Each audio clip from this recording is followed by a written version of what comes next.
Okay, welcome back. And let's switch in English now for this discussion table, international discussion table.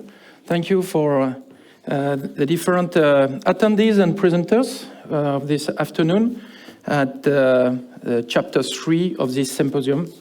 I'm really glad to welcome this international discussion table. You will see you've got some live people here following since this morning.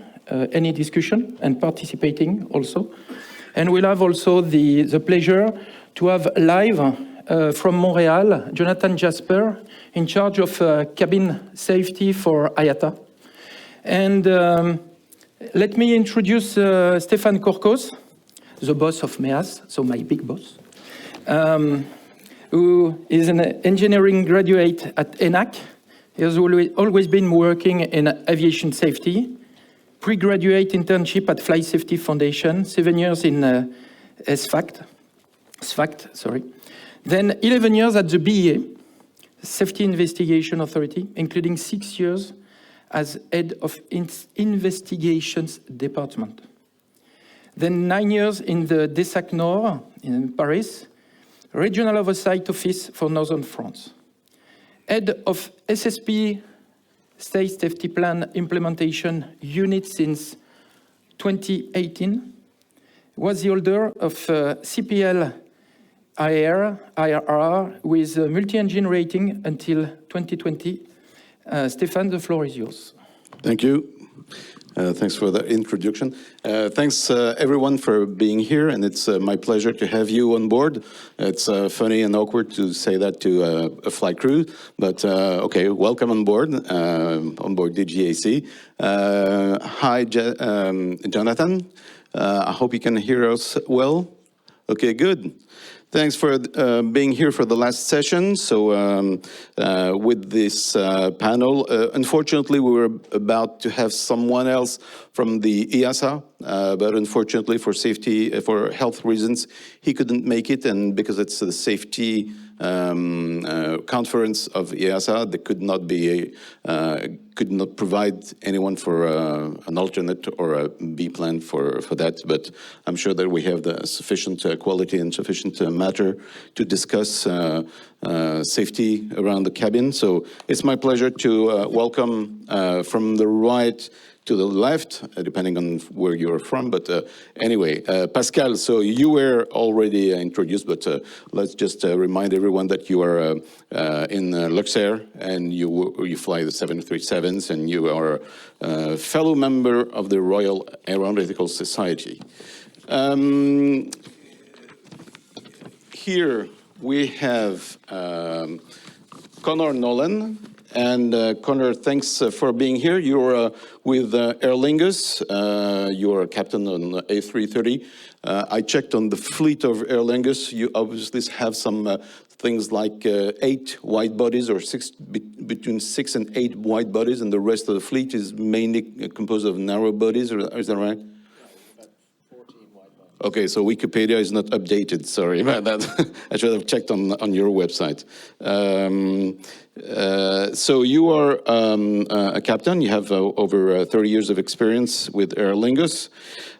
You were director of Irish Alpine Safety and Technical Committee, and you were, especially in the recent years, the chair of the Board of Governors of Flight Safety Foundation.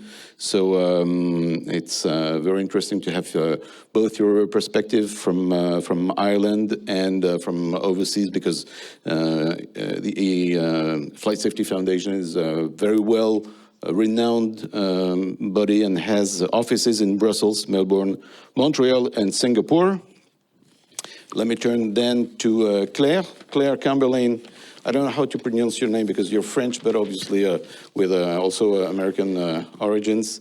So you're with French Bee. You had been with Emirates as cabin crew between 2013 and 15, and now you joined French Bee in 2016.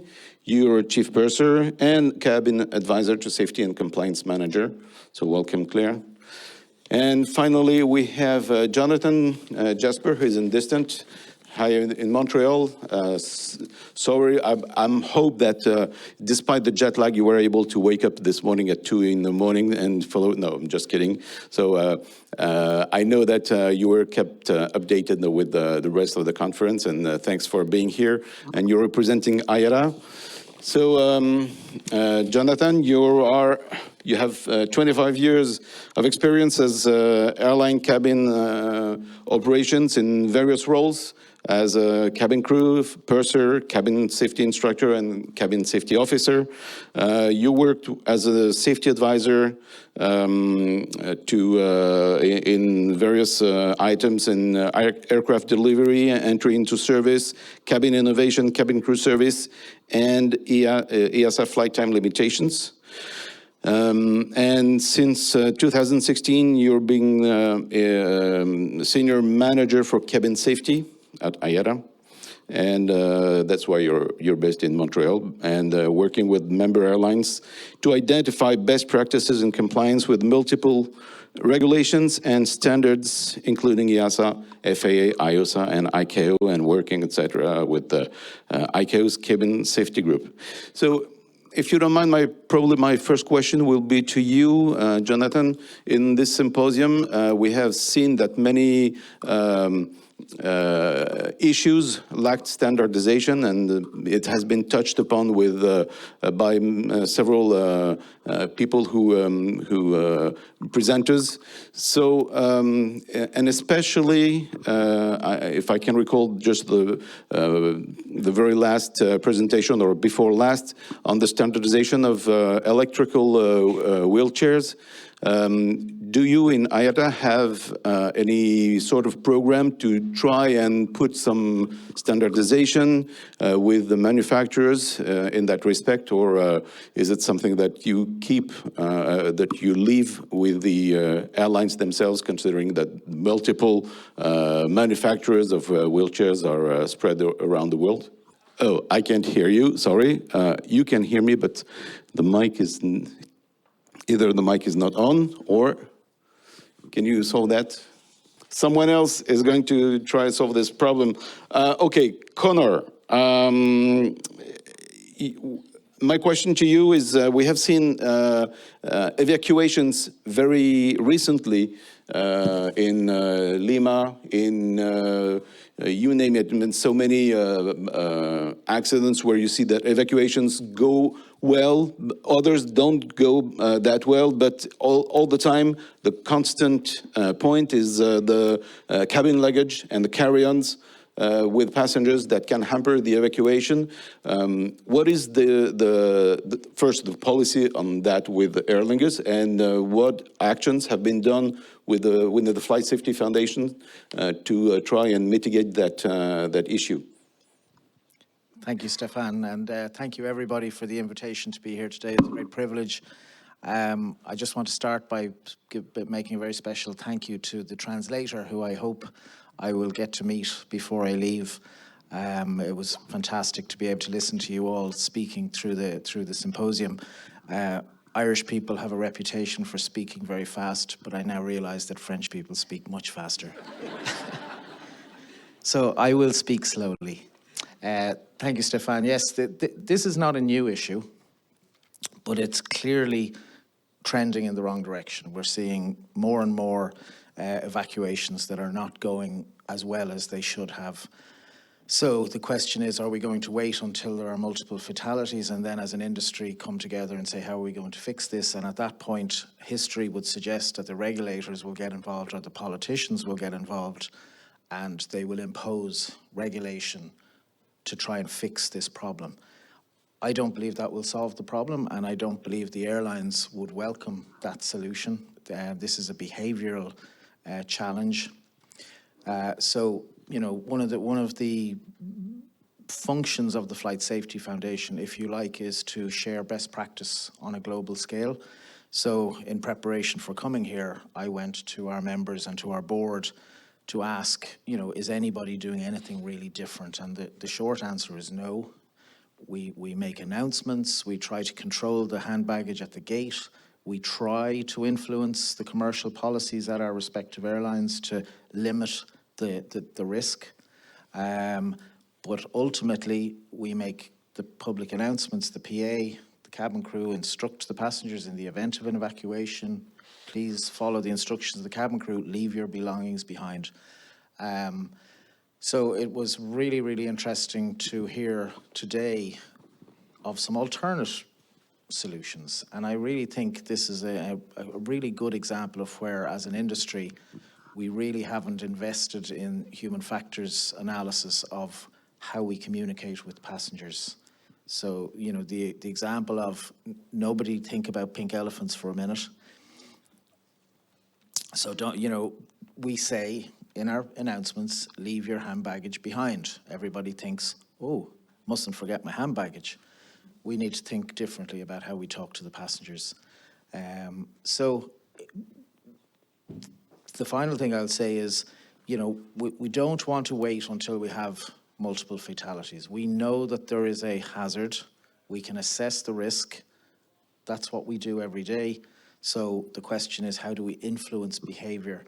So we've seen in recent years the big global regional regulators like EASA and the FAA invest significant time, resources and money in very visible publicity campaigns around disruptive passengers, for example. So, you know, they influenced the operators, they influenced the airports, they influenced the passengers through social media, through posters in airports, and they influenced potential deterrence. And, you know, I have to say kudos to the DGAC for taking the initiative to launch this idea of actually taking responsibility for going after disruptive passengers. I think that is fantastic, and I would be really interested to see how it proceeds. So at the Flight Safety Foundation, what we will do is use the influence that we have at that upper level, talking to ICAO, talking to IATA, to see, can we construct an argument for why we shouldn't have a publicity campaign around hand baggage evacuation safety. We could probably offer you 50 UPIs in order to convince the Board of Governors or improve the communications. Thank you, Conor. Pascal, yes, you have some. Can I add a hazard for handbags, which hasn't been mentioned today? What about the weight of the handbags? Twofold. What's the max weight of your overhead hat racks? How much weight can you put in there until it breaks during heavy turbulence? Do you know that? So are you weighting every single handbag at each airport? No. It's not checked. Yeah. It depends on the aircraft, of course, if you have bigger aircraft. Now, the other question I ask is, maybe think about it. If you have 160 passengers and everybody has a standard handbag, the standard handbag weights are not correct. They are too low. So most of the people come with 1 or 2 or even 3 handbags. They are being waved through the airport and they now end up in your aircraft. And if you have enough space to actually put it on board the aircraft, and it will be on board anyhow, your performance data is wrong. Because in the 737, you can easily have a difference of 1 to 2 tons. Now, that's not a problem on a long runway, but when you are somewhere south where it's hot and you're limited on performance and so on, and the right hazards come together, now you have the perfect cocktail for your next accident. Just think about that. Okay, thank you. Back to maybe Jonathan. Can we try again? Jonathan, can you hear us?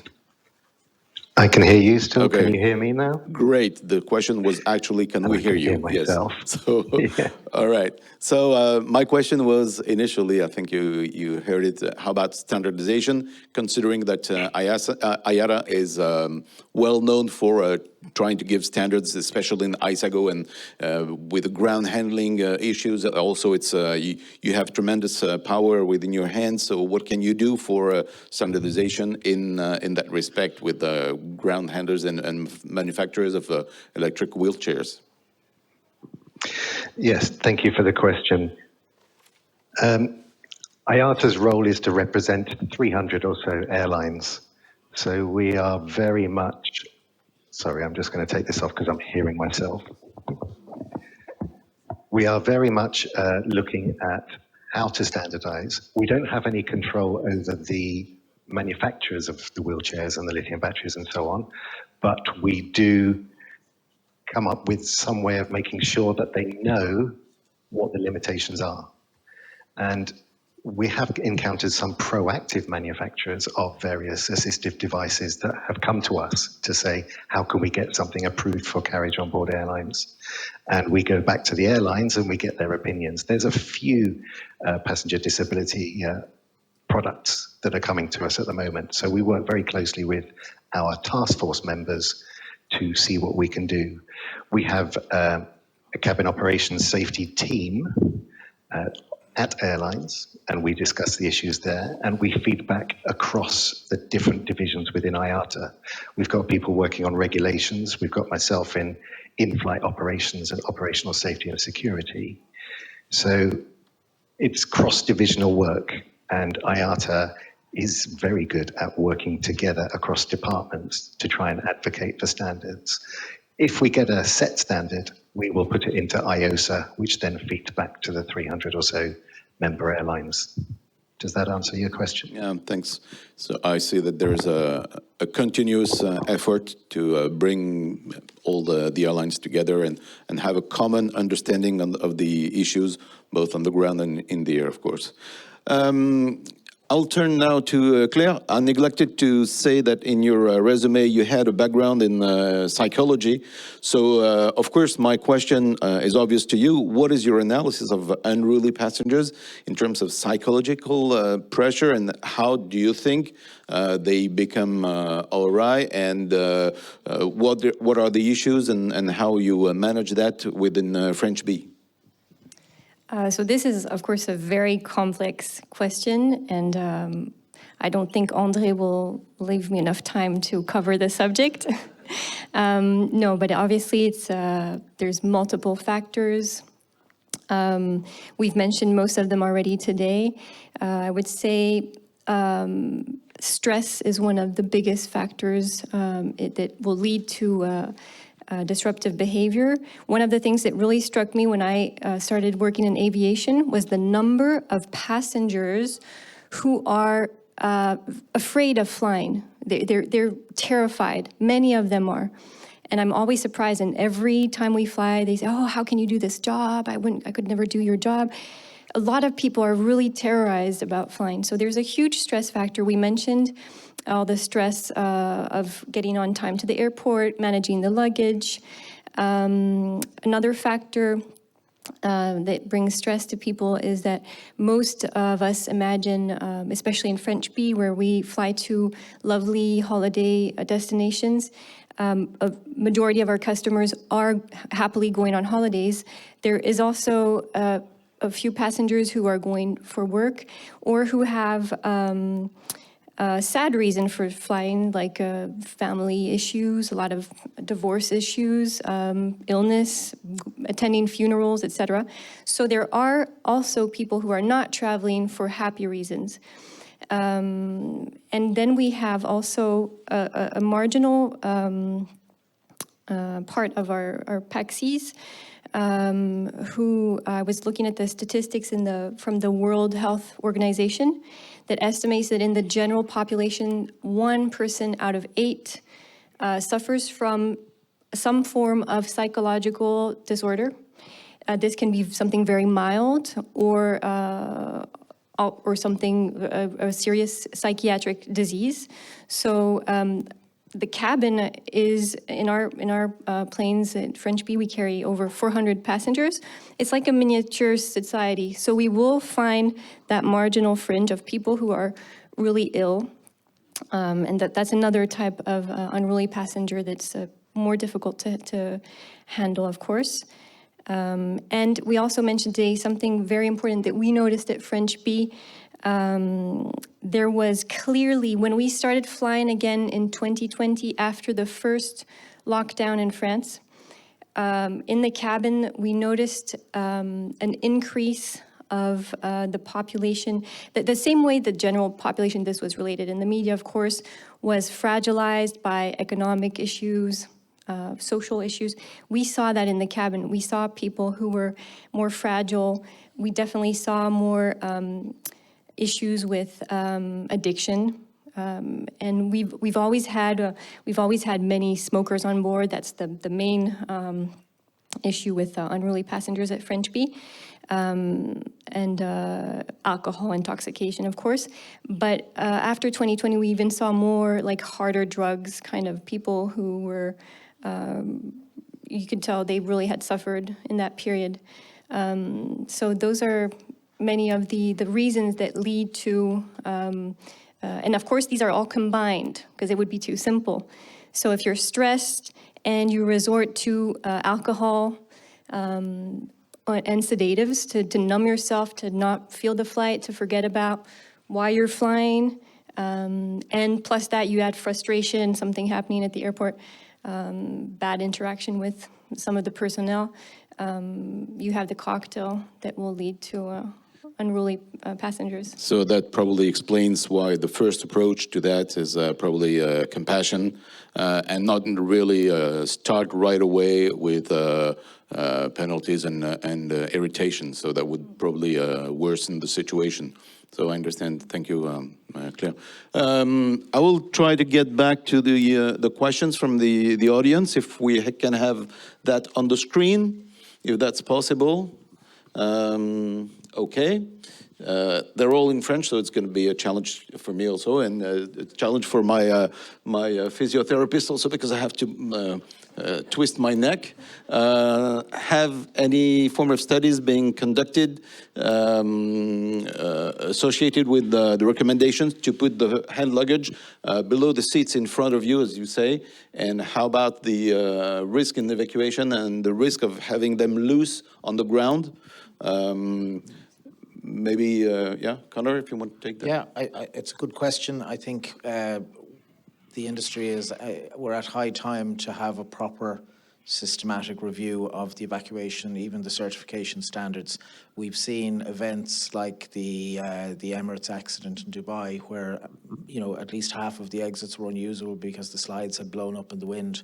I know Welling have had the same problem on 320 aircraft in very light and variable winds, but it was just from the wrong angle, and it flipped two of the slides up, and yet they still meet the certification standard, but they're unusable. So you combine having unusable exits due to environmental conditions with what's happening inside the cabin, combined with a very changed demographic of passengers from when those certification standards were done back in, I don't even know when, probably the 50s or the 60s or the 70s. You know, when travel was a privilege, when people put on their Sunday finest to go on an airplane. Nowadays, it's for everybody, and everybody wants to bring everything, and they've got their coats and their bags and their shopping. It's time, I think, that we need to go back to the drawing board and see what's realistic, and you know, all the passengers through half the exits in 90 seconds is probably no longer feasible. And maybe we need to rethink if that's the right way to be managing the risk. I think there is a recommendation that I can put to everyone, that at least a part of those loose items are shoes, and my recommendation is to wear them on when you are on the ground, and the risk of evacuation would put you in a very difficult situation if you have to walk in the grass or on the tarmac, which it's really pitiful for your feet. So the shoes shouldn't be loose and should be worn, everyone. Okay. Stefan, isn't that a problem of education? Educating our passengers, not in a negative sense, in a positive sense. We are frequent travelers. We know what can happen during an evacuation. There can be burning fuel on the ground or whatever. So I always keep my shoes on until the aircraft is airborne. If you don't know, you don't know. So you will feel at ease, I'm in the aircraft, nothing happens anymore, and put your shoes off. So maybe it's an idea to think about educating your passengers. Put that on your website as a best practice material, or whatever you want to call it. Ask your communication department how you could put that into your in-flight journal or whatever. By the way, did you know? So it's something where we have a responsibility as companies to actually educate our passengers and not just expect something from them that will not happen. Yeah, right. I think the messages that are on the in-flight videos are sometimes more tailored to follow the regulation, and the regulation requires you to convey such and such messages, and probably not those ones. But it's an issue to work on, definitely. Thanks. The next question is, how could we implement the hazard list approach to risk internationally? That's a question for you, Pascal, I'm sure. I guess so. So how could we do that? Well, we had discussion amongst a couple of people here, and I think what's missing in Europe is an international coordination. We are working at the EAC, the European Advisory Committee, we are working on hazard lists that we want to publish officially and publicly to the whole world. It's not very easy to come up with these things. The first thing that you have to understand is that these will be hazard lists. It will not be risk lists, because you cannot analyze or assess the risks, because the risks really depend on the context in which the hazard is turning up. So that's one important thing to understand. So you can actually only publish a hazard list. What is important is you have to put this hazard into the context in which you operate. That's one thing. The other thing is the hazard list we are working on, we will present the hazard list, so the hazard as such, under different ways. Wildlife, for example, could be bugs, could be deer, could be something else. That's one thing. We also put up there a category which is the possible or potential consequences, because the consequences can be really way different depending on which context you operate in.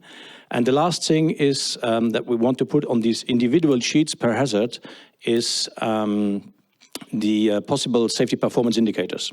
Because many safety managers are struggling with developing proper safety performance indicators that actually make sense.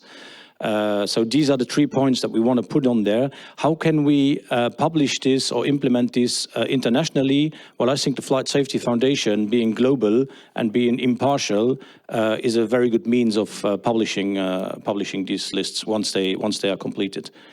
And I saw that Jonathan was nodding also, so maybe IATA also would get involved in that standardization and harmonization and making those best practices change at international level. Okay. Yes, and I wanted to go back to what Pascal mentioned earlier in his presentation, where I was watching online. It's about sharing the hazards. It's about sharing the information that we have. And this is something that we did during COVID, is we managed to engage many of our airlines into a platform, and we have published risk assessments for cabin operations, and we share information within that platform on this airline encountered this. Why don't you consider that as part of your risks as well? So yeah, it's really great to be in a forum here where people really understand cabin risks, and I'm really grateful that you invited me. And it's also an opportunity to improve the methods that we already have. So we are all about sharing the risk assessments, but making sure that people don't pick them up and copy them and use them as their own, because it's not in the same context. We are looking at it from 300 Airlines' point of view and helping people to identify their own risks within that framework. So I want to thank Pascal for raising that earlier, because that's my religion, if you like, is to share that with airlines. Gunnar, you want to elaborate? I was going to say, as an industry, safety experts are really good at talking to other safety experts. And when we talk about the airlines or the airports or the industry, we're really good at collaborating and working together to create solutions and to spread that information around the world. What we're not so good at is actually getting it into the hands of the people who need it, which are the frontline, the cabin crew, the pilots, the engineers, the ground staff in those airports, in those airlines. And that's where, you know, Jonathan mentioned IATA are really good at bringing together teams from across the industry. We do have good examples of doing this successfully in the past, where we've particularly worked with what we might call the social partners, otherwise known as the unions. I know it's a bad word sometimes, but involving the Federation of Cabin Crew, the IFALPA, IFACTA, getting them involved as a collaborative effort. And we did it with fatigue risk management, and we also did it with the upset recovery training for pilots. once the unions are on board, they're much better at communicating with the frontline staff, and it gets that material to where we need it to get to much more effectively. I'm a big fan of the hazard lists. I commend Pascal and his team for the work that they've done, and they've planted the seeds now, and I hope that it'll flourish. Thank you. Just for your information, we published in 2018 the safety risk portfolios for maintenance, ops, of course, aerodromes and ground handling. And I think next year we will be able to publish not a safety portfolio, but it will become a hazard list for cabin safety. And I think that's one of the takeaways from this symposium that I take with me. Claire, just a question to you. You were with Emirates. Have you heard of any things similar, such as a hazard list as being widespread and a constant tool for crews to report or to address safety issues, or is it not common practice? Very honestly, I don't recall that, and it was a whole different system. As cabin crew, I didn't even have access myself to safety reporting, so it was all delegated to the leaders, the management, the captain. So, no, I'm pretty sure that was not shared with the whole entire community.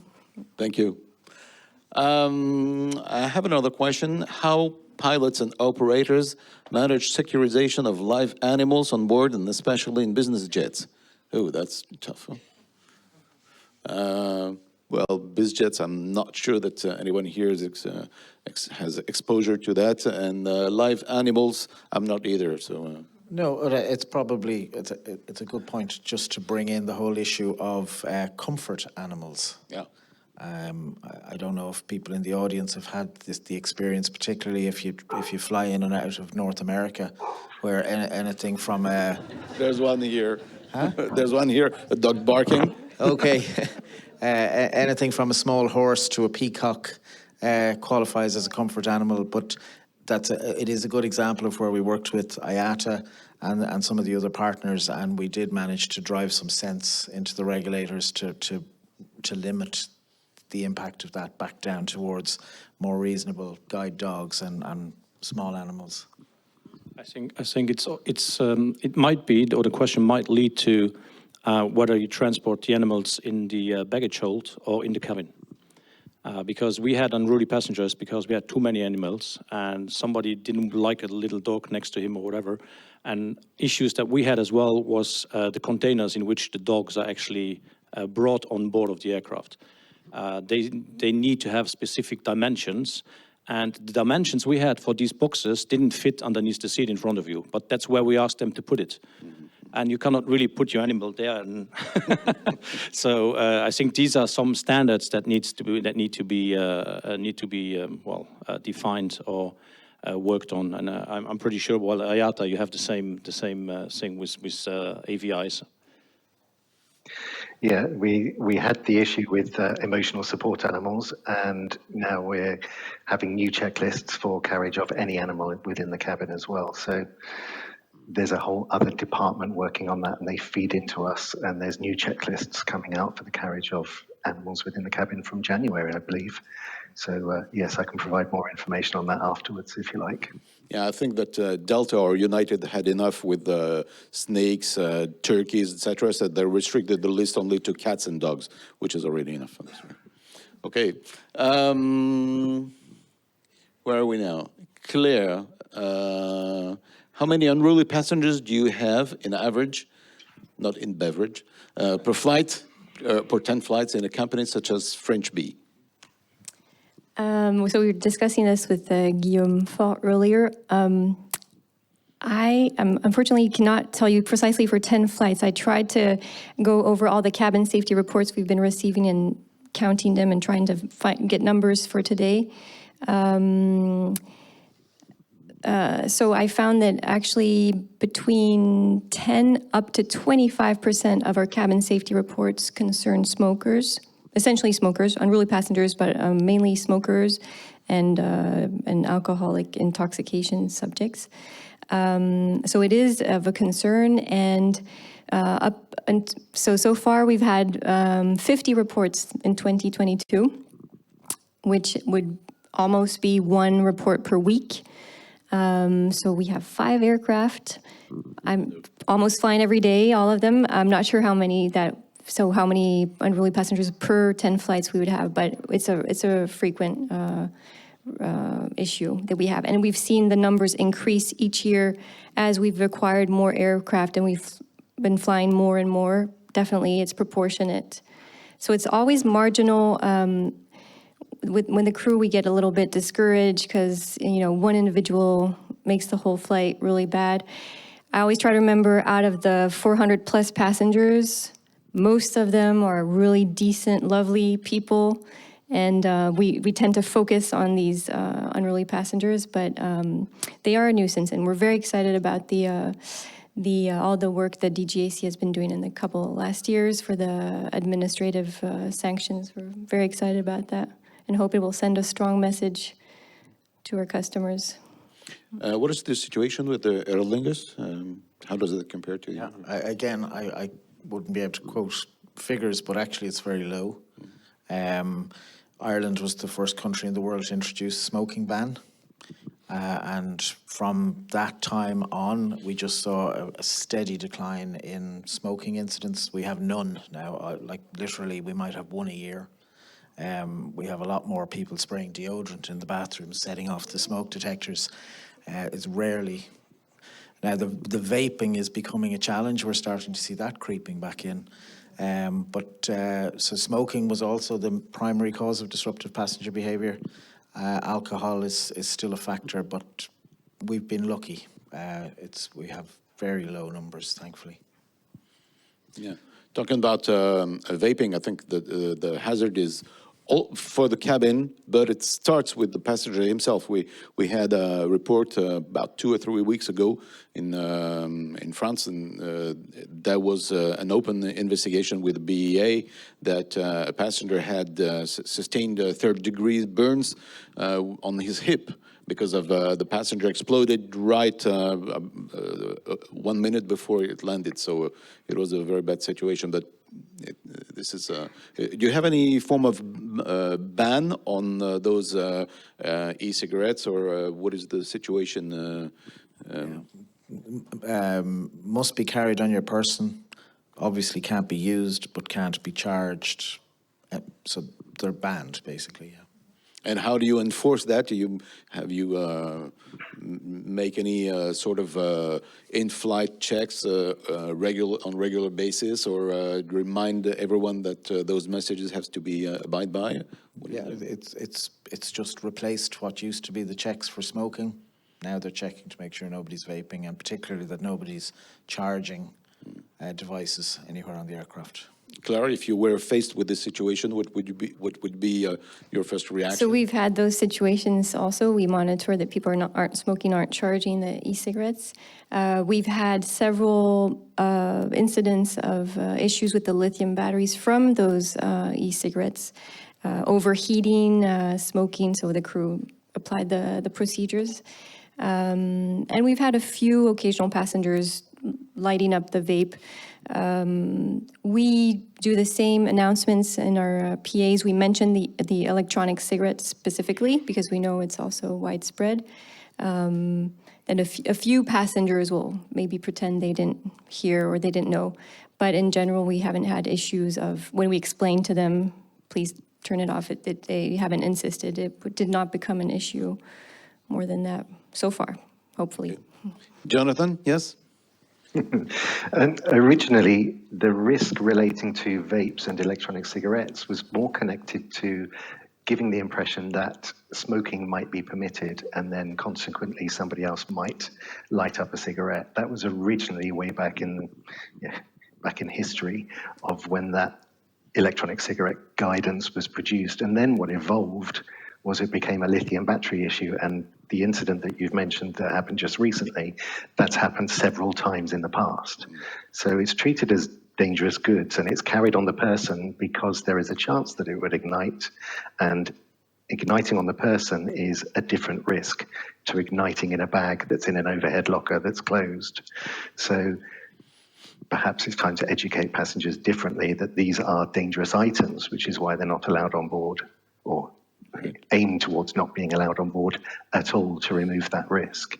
It's a movement of the risk from one to another, and this is where we are with it today. But using the evidence that these items have ignited and caused burns, you know, better to cause a burn on a person, unfortunately, than a burn in a bag that then becomes out of control in a confined space. Yeah, you're right. Thank you. I will try to take the next question. It's not addressed to anyone in particular. Do you have any recommendations to involve all staff to report incidents? And how is it possible to compare our safety and security KPI between each organization? I'm not sure I understand the second part of the question, but anyway, recommendations. How do you give incentives to people to report, which is a worldwide issue, of course. How can you motivate them to report? One very easy thing, involve them. Answer, tell them that you have received their report and do something with the report. There's nothing worse than investing your own time, writing a report, not getting a reply, and nothing changes. Now, crews need to be aware that one report will not change the world. But if we get more reports, we have a negative trend. And with negative trends, we now make risk analyses and we move further down the line. And I can give you one specific example, which is trolley brakes. We had a lot of issues with trolley brakes. Now, you get one trolley brake report, nothing really serious happened. You look it for statistics because it's a trolley brake report, after all. But if you have 5, 10, 15, 20 trolley brake reports, now you need to investigate what's wrong with the trolley brakes. Are we not using them correctly, or are we actually not repairing the trolley brakes correctly if they are being labeled as inoperative? So all of these things led to a complete review of our procedures. So it is important that we get this information, because if we don't get 15 out of the 20 trolley brake reports because people think it's not important to report, well, then we will get one report where somebody has a broken knee or whatever, and we need to investigate. So all this proactive reporting is very, very, very, very important. And the only way we can incentivize people to actually report is by involving them, by letting them know that something happened, say thank you that you have received the report, and not a standardized automatic message. That's not the same. Then I even call people and ask them for more information and say, thanks very much for your report. You're really helping us to keep the system safe. That's what you can do. The other thing, very important as well, make reporting easy. If you have to go through a computer program and have to click 7 menus before you actually reach the place where you can make your report, nobody will do it. And give them different means to do it. I sometimes also get reports where somebody calls me because they are too lazy, I shouldn't say that, but because they are too lazy to write. But any report that we get is good. So make it easy and involve them, give them feedback. I think that are the main points of actually keep your reporting system going. Yeah, absolutely. You're right. I think that also from an authority standpoint, where we do not have to answer to each report, it is important to us. It's a real challenge to try also to motivate and convince everyone. So what we did is publish a list of examples where we used groups of occurrences in our safety analysis and studies and safety promotion. And I think it's what you're saying is very important, to give the proof and the evidence that what they did was useful, not only to them or to you, but to the community itself. Yeah, Connor? I was going to say, it's a really good question. Again, I think we're reaching an impasse in the industry where our reporting structures, our policies and our procedures are anchored on out-of-date legislation. So EU 376 is really, really good, but it holds us back. So, you know, as a regulator, you get to see maybe 20% of what actually comes into us, because you've decided, or the system has decided, we can't cope with the volume of reporting, so we will filter it to only things that are on a list which was drawn up decades ago. At the other end of the scale, the current generation of new entrants and the next generation of new entrants, they don't want to go to a computer. They don't do websites. They don't do email. They want to take out their mobile device. They want to smile into it. And they want to take a picture of what just happened, because a picture paints 1,000 words. And they want to send you that picture because the picture, the metadata in the picture tells you who they are, where they are. Your system knows what they were doing. They don't want to be typing out, I was on this flight, on that aircraft, going to this place on that date. We know that.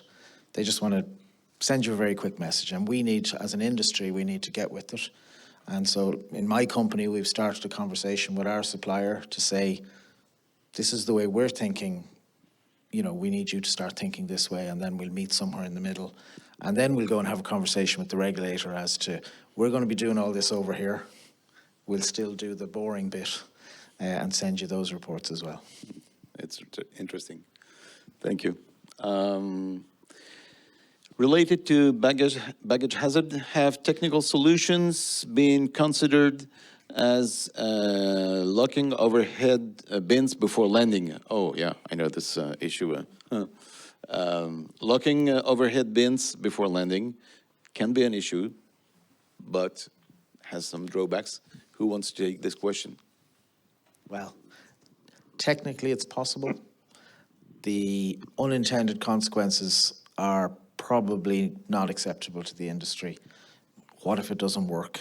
What if it stays locked? What if it breaks during the flight? Will it cause more disruptive passenger behaviour with people trying to break the thing open when they want to get their bags? So, and is it a disproportionate solution to a problem that should be solved through behaviour? Yeah. And let's not forget there's also emergency equipment in the overhead bins. So if you have to evacuate or have a fire or have anything, you cannot just like, oh, where's the key now? Sorry. It's tempting, but no. We, in Aer Lingus many years ago, and maybe some of you who operated 737 fleets, we identified that the hazard of objects falling from the overhead bins and causing injuries to passengers. So the technical solution that was derived was that we would fit a set of nets inside the overhead bin. So when you open the overhead bin, there was a net across all of the contents, which was on a clip. All that did was it held all the stuff in until you opened the net, and then it all fell out on top of you. So it was very, very expensive and solved nothing. Yeah, I think this issue of locked bins was put forward with the Air Navigation Conference back in 2019, and I'm not sure exactly who promoted that, but it was at least one or two countries, and I see, Jonathan, you're nodding. You have a recollection? Yes, I remember it being put forward, and we did do a risk assessment within the ICAO cabin safety group, and one of the observations that we had is that you would be moving the risk. If a passenger realized that they couldn't use the overhead lockers at certain stages because they couldn't get their bag, they would move everything to the floor underneath their seat in front of them, which goes right back to the first question that you asked Connor about where is it safe to store luggage on board the aircraft. Yeah, we're certainly not about transferring risks, but solving them.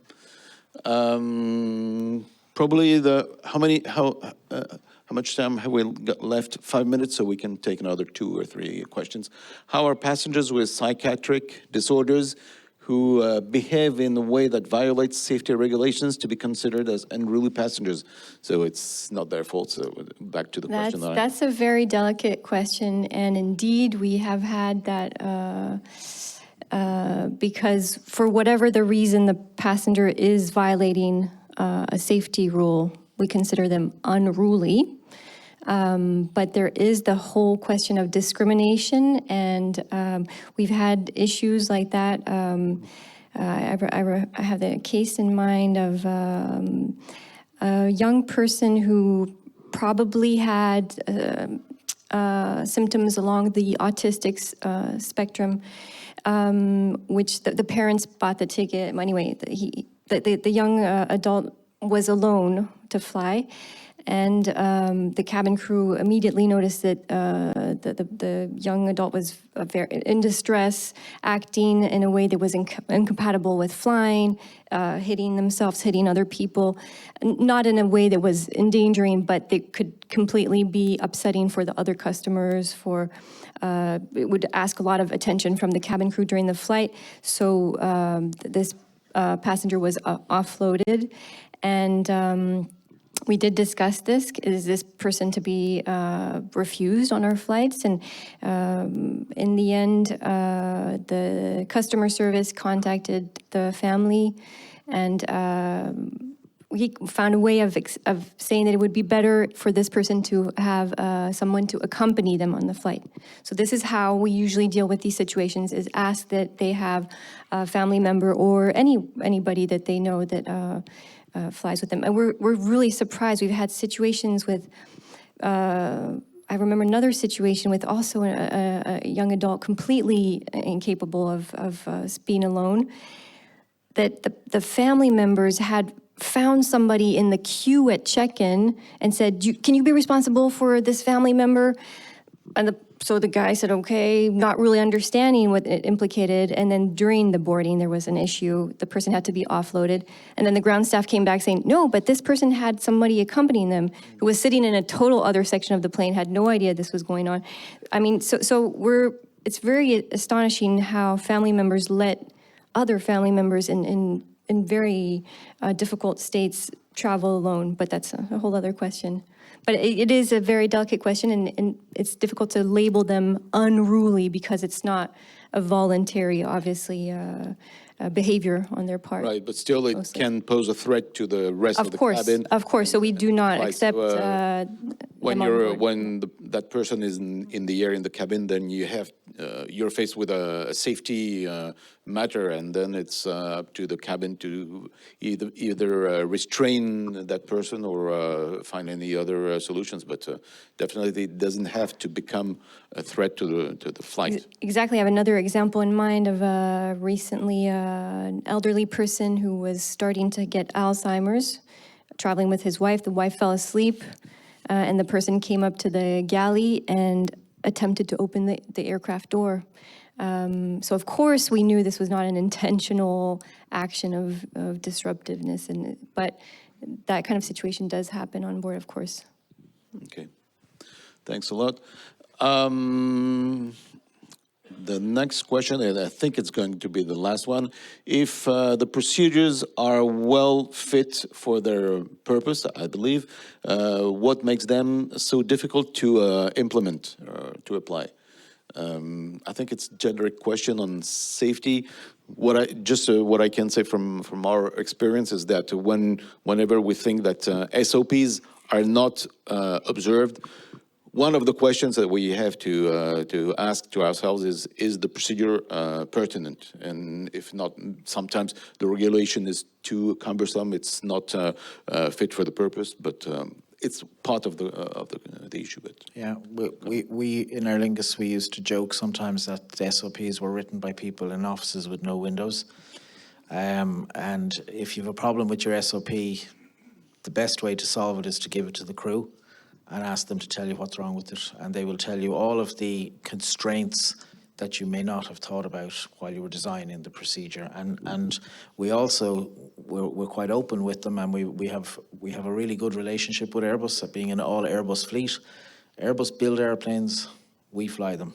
Mm-hmm. So they think they know how to operate aircraft, but we know how to operate aircraft. So we have to meet them somewhere in the middle, and that's why we have such a good relationship with them. But ultimately it comes down to talking to your crew. Mm-hmm. Yeah. I might add something. I think let's presume that the procedure is adapted and is correct. It needs to be easily accessible. It needs to be understandable. If we fulfill this criteria, what makes it difficult to apply it is if crews are not being trained on these procedures. Because if you can have the best procedures in your bookshelf, if you do not train your people on this procedure, if you do not explain what you expect from them and in which context these procedures should be applied or not applied, that makes it really difficult to apply this procedure. So when you look at risk management, there's a couple of defenses that you can have. Now, these defenses are always regulations, or the main defenses are regulations, procedures, they are equipment, they are training. So if you do not give, if you give a right procedure to somebody and do not train them on how to use it, or you don't give them the right equipment to use the procedure in the way it is designed, that makes it impossible for the procedure to be applied. If I want somebody to repair something or to load something into an A380 at 4-meter height, and I give them a ladder that is only 2 meter high, well, then it cannot work. The procedure is adopted, but we did not provide the right resources to actually make it happen. You want to add? It would be remiss not to answer the second half of one of the earlier questions. Like, the reason we're all here is to share experience and hopefully get some takeaways from what we hear. So the question was, how do we best share information and compare KPIs, SPIs? So I just want to say that there are lots of opportunities out there. So there's the European Advisory Committee of the Flight Safety Foundation. There's Airlines for Europe have a safety working group. The ERA have safety committees. The Flight Safety Foundation is always looking for members, and will open up a global audience of like-minded safety professionals who I've been doing this for a long time. I have never met another safety professional who wasn't willing to openly share everything. Didn't matter what the question was, they would find an answer, or they'd find somebody who knew the answer. And it's the only way we raise the bar for everybody is by sharing. Yeah. So I would encourage you all to find out who your counterpart is at a similar airline, and just reach out the hand and say hello, and can we chat? Communicate, share, especially with those with whom you're interfacing. Okay, thanks a lot.